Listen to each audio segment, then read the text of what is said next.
I'm Matt Zahn in Pittsburgh. The Loyola Ramblers are back in the NCAA tournament for the third time in the last 4 tourneys. The team they will be facing in the first round, Ohio State, they are practicing on the court behind me here at PPG Paints Arena in downtown Pittsburgh. Of course, each of Loyola's last 2 trips to the NCAA tourney were good ones. The Final Four back in 2018, and then they made it to the Sweet 16 last year as well. This is a veteran, confident group with guys who have been through this before, like Lucas Williamson, Ahir Ugwak, and Braden Norris.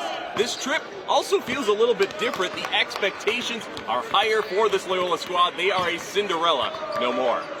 We have high expectations for ourselves, and the way that we prepare for every single game, it's like our Super Bowl.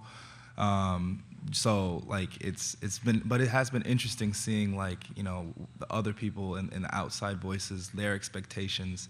Like somebody asked me a question, like, how does it feel to be a favorite? Like I was like, what? Like how are we a favorite? But I didn't even know what all the outside voices are, what they're saying. So that's been interesting, an interesting little shift. This will be the first NCAA tournament for Drew Valentine as head coach. He took over for Porter Moser, who led them on those last 2 NCAA tournament runs. Lucas was just up here talking about the pressure that he figured you inherited, taking over for Porter, a program that's had a lot of success. You're a young guy. I mean, how did you sort of deal with that, and what kind of spin have you tried to bring to the room that maybe differs from, what Porter brought? Yeah, from a pressure standpoint, I mean, I just put pressure on myself to just do good all the time. You know what I mean? It's not necessarily, obviously, I'm here at Loyola, and there's a certain standard that this program is starting to establish. But it's not necessarily I'm the head coach at Loyola, or Porter Moser set a certain level of standard and I have to do that. So I want to do good and do great myself. It's just I want all my players to do great, and I want this program to be great. So, but I think we're just different people. You know what I mean? At the end of the day, I'm 30. I'm obviously a minority.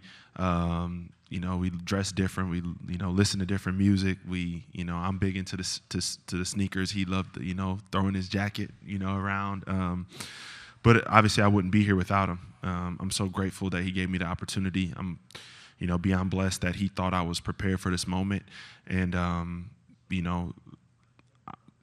they obviously played a Missouri Valley Conference opponent the other day, so I was tuned in watching him in the NIT. And, that's my guy for life, and we talk all the time. But I think we just have a different presence, and I haven't tried to change too much. We're also covering the Illini here in Pittsburgh. They are the 4 seed in the South region. They will face Chattanooga on Friday evening. Of course, the Illini hoping for a longer run in the NCAA tournament this time around after they were bounced last year by Loyola in the round of 32. Well, if they both keep winning this year, they could meet again, but that would not happen until the Elite 8. Covering the NCAA tournament in Pittsburgh, Matt Zahn, CBS 2 News.